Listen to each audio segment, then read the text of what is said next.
నమస్తే, మీ పేరండి? నా పేరు రామశెట్టి మణిమాల అండి. ఎక్కడమ్మా మీది? మీరు ఇక్కడ ఈ పక్కన ఇల్లేనండి. విజయవాడ అండి. తల్లికి వందనం డబ్బులు వేశారు కదా, మీకు మనవరాళ్ళు ఎవరైనా ఉన్నారా? మనవడు మనవరాలు ఇద్దరికినండి.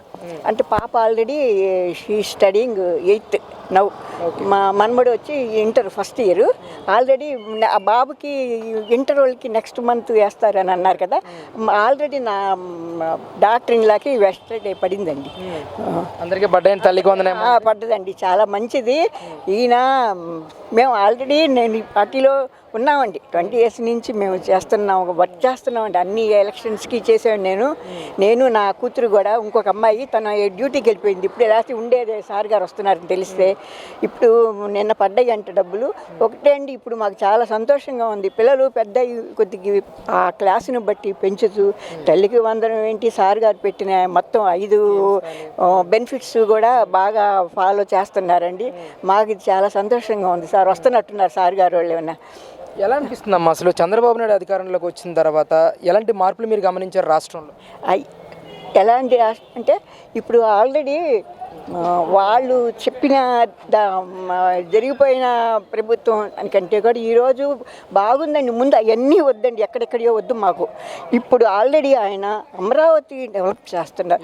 ముందు we wants to develop that Amaravati. ఏంటి ఉద్యోగాలు అసలు మొన్న మేము వెళ్ళి చూసాము సార్. అక్కడ చాలా చాలా బాగుంది అక్కడ అమరావతి అంతా. ముందు కావాల్సింది పిల్లలకి ఉద్యోగాలు కదా సార్. అదిగో సార్ గారు వచ్చేసి ఉద్యోగాలు కావాలి. ముసలివాళ్ళకి పెన్షన్ ఇది అన్నిటికీ ఇప్పుడు రాయితీలు ఇస్తున్నారు. ఇప్పుడు ముందు ఏ గొడవలు గందరగోళమైనా గందరగోళాలు అయినా కూడా వెంటనే రెస్పాండ్ అవుతున్నారు. ముందు ఇదివరకు మంత్రులు అసలు వాళ్ళు పట్టించుకునేవాళ్ళు కాదండి. ఇప్పుడు ప్రతి మంత్రి ఎమ్మెల్యే కూడాను వాళ్ళ ఛానల్స్ ద్వారా వాళ్ళు చేయవలసినవి అన్నీ కూడాను వెంటనే వాళ్ళు రెస్పాండ్ అయ్యి ఏం చేయాలి, మన ఎలక్ట్రిసిటీ ఏంటి, రెవెన్యూ వాళ్ళు ఏంటి, మన హోమ్ మినిస్టర్ గారు, ఈ మంత్రులు అందరూ కూడాను వాళ్ళ డ్యూటీస్లో బాగా సక్సెస్ అవుతున్నారండి. గతంలో ఉన్న మంత్రుల పనితీరుకి ఇప్పుడున్న మంత్రుల పనితీరుకి తేడా గమనించారు?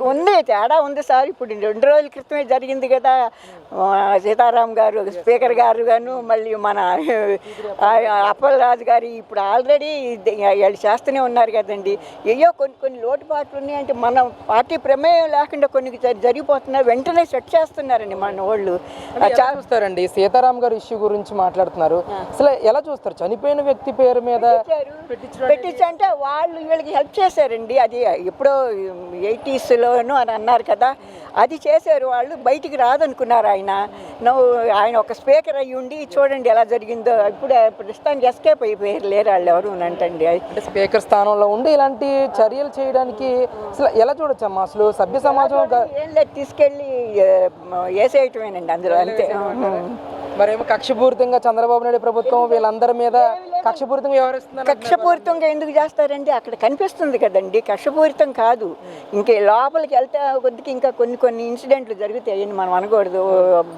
ఆ అబ్బాయి చనిపోయిన సాయి ఎందుకు కక్షపూరితం అవుతుందండి? కాదండి, ఆల్రెడీ మనకు తెలుస్తున్నాయి కదా, జరుగుతున్నాయి, మన కళ్ళ ముందు జరుగుతున్నాయి కదా. వెంటనే ఇమీడియట్గా ఇప్పుడు నవ్వే డేస్ ఏదైనా ఉందంటే వితిన్ సెకండ్స్లోని లాగేస్తున్నారు కదండి ఏ విషయం కూడాను. అది సీదిరి అప్పలరాజును కూడా అరెస్ట్ చేశారు ఈరోజు. ఆయన కొడుకు సంబంధించి ఒక కేసు కూడా ఈయన మీద పెట్టి అరెస్ట్ చేయడం జరిగింది. దాన్ని పెద్ద ఎత్తున జగన్మోహన్ రెడ్డి గారు విమర్శిస్తూ ఉన్నారు. కావాలనే మా నాయకులను టార్గెట్ చేస్తున్నారని చెప్పి. దీని మీద నా అభిప్రాయం కానీ ఎందుకు టార్గెట్ చేస్తారండి? అది అందరూ చూశారు, అక్కడ సీసీ కెమెరాల్లో పడింది. ఆయన మసిపూసి మారేడుకాయ చేద్దామని అలా చేస్తూ ఉంటే ఎవరు ఏం చేస్తారండి? అది తెలుస్తుంది, ఈజీగా తెలిసిపోతుంది, బయటకు వచ్చేస్తుంది ఎలాంటి ఇన్సిడెంట్లు కూడాను. అది తప్పనిసరి వాళ్ళకి శిక్ష వెయ్యాలి, పనిష్మెంట్ ఇవ్వాలి. రైట్. మరి చంద్రబాబు నాయుడు అడ్మినిస్ట్రేషన్ ఎలా ఉందండి? 2 సంవత్సరాల నుంచి చూస్తున్నారు కదా పరిపాలన, మీకు ఏ విధంగా అనిపిస్తుంది? పర్వాలేదు. ఒకటి, ఆయన కొన్ని విషయాలు చాలా స్ట్రాంగ్ డెసిషన్స్ తీసుకుంటారండి.